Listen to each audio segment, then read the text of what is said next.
Guys আমার পুরোনো ঘর তো নতুন করি আছে একদম আলো আথনি হৈ আছে। মই ফোনে গা ধুই আহিলোঁ। এয়া গৰম পানী লৈছোঁ অকণমান খাবৰ কাৰণে।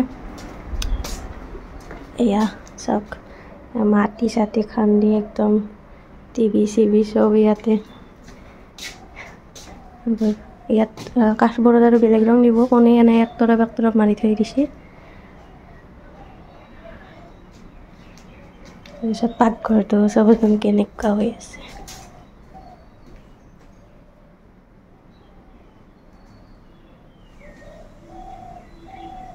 একদম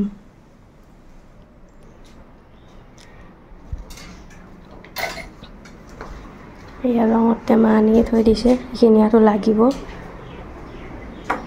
আলনা চালনা আৰু এইটো ৰঙৰ টেমা শেষ হৈছে। এইপিনেও এইবোৰ এইপিনে এটা ৰুম আমাৰ। এইটো ৰুমো এনেকুৱা হৈ আছে। ইয়াৰ ভাল হ'লে মই দেখাম বাৰু দেচোন।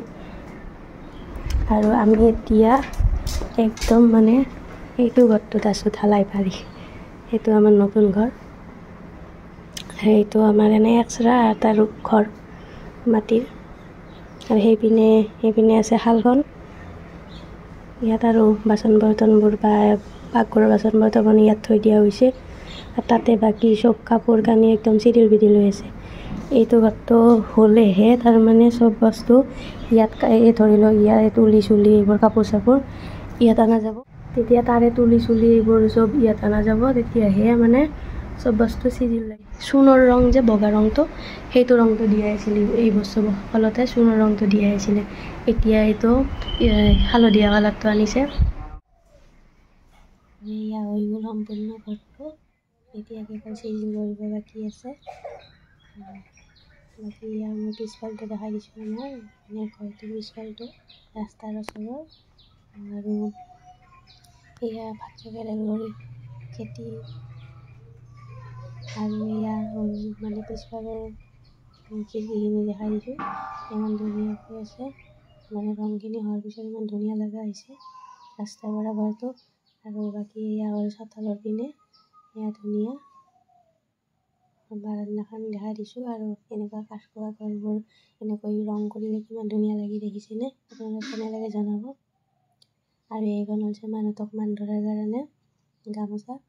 তাৰপিছত এয়া টকা দি কিনে ফুল তুলি দিছোঁ আৰু মাজত বুটা দিছোঁ। আৰু এয়া হ'ল যায় মই মানে গুঠিব ওলাইছোঁ। গুঠি কিনে দিম বুলি ভাবিছোঁ। আৰু যিহেতুকে ফটো চটো উঠা হ'ব তো এতিয়া গুঠি কিনে দেখাই আছোঁ।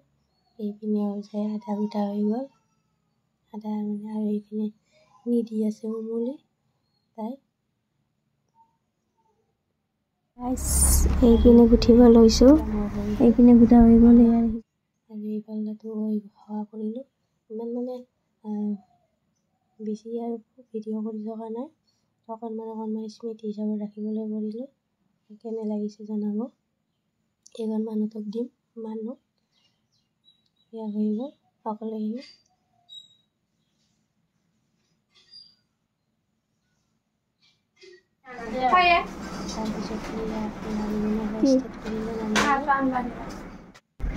তাৰপিছত নাৰিকলৰ লাড়ু হৈ গ'ল।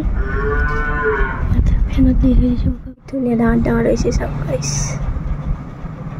গল্লা আনছি সেইকেইটা প্ৰথমৰ সেইকাৰণে বগা কৰিছে। এটা লাষ্টৰ সেইকাৰণে অকণমান হৈ আছে ব্ৰাউন টাইপ হৈ আছে।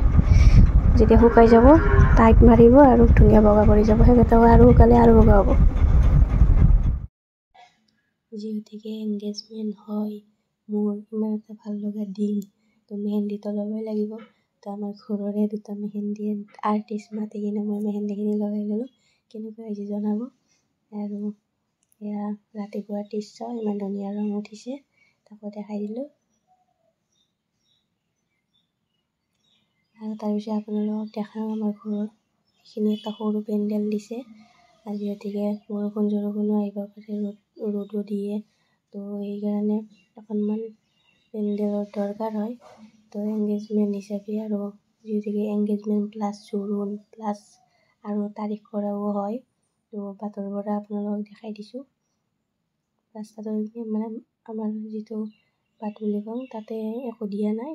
আৰু বাকী ঘৰত সোমাই চোতালত এনেকৈ চোতালখনে আৱৰ কৰিছোঁ পেণ্ডেল দি কিনে। একফালে মানুহ বহিব আৰু একফালে খোৱাৰ যোগাৰ কৰা গৈছে। আৰু এইপিনে মাজৰ পিনে এনেকৈ এখন কাপোৰ মেৰিয়াই থৈ দিছে, এখন নামাই দিলে হ'ল। আৰু যিহেতুকে গৰমৰ দিন জুলাই মাহত, তো জুলাই 2 তাৰিখে মোৰ এংগেজমেণ্ট আছিলে। তো ভিডিঅ' দিওঁতে দেৰিয়ে হ'ল, ফেন চেন সকলোখিনি যোগাৰ কৰিছে। আৰু তাৰপিছত এয়া চাহ খোৱা হয়, কাৰ্টুনত আছে বিস্কুট কেক কিবাকিবি। আৰু এইপিনে আছে গল্লা, নাৰিকলৰ লাড়ু তেনেকৈ কিবাকিবি চাহৰ যোগাৰ কৰা গৈছিল, কল চল এনেকৈ। সেইবোৰ বাৰু দেখুওৱা নহ'ল। আৰু এয়া মই এনেই অকণমান মোৰ এংগেজমেণ্টৰ পাৰ্ট 2 আহিছে, চাবলৈ নাপাহৰিব। Bye bye.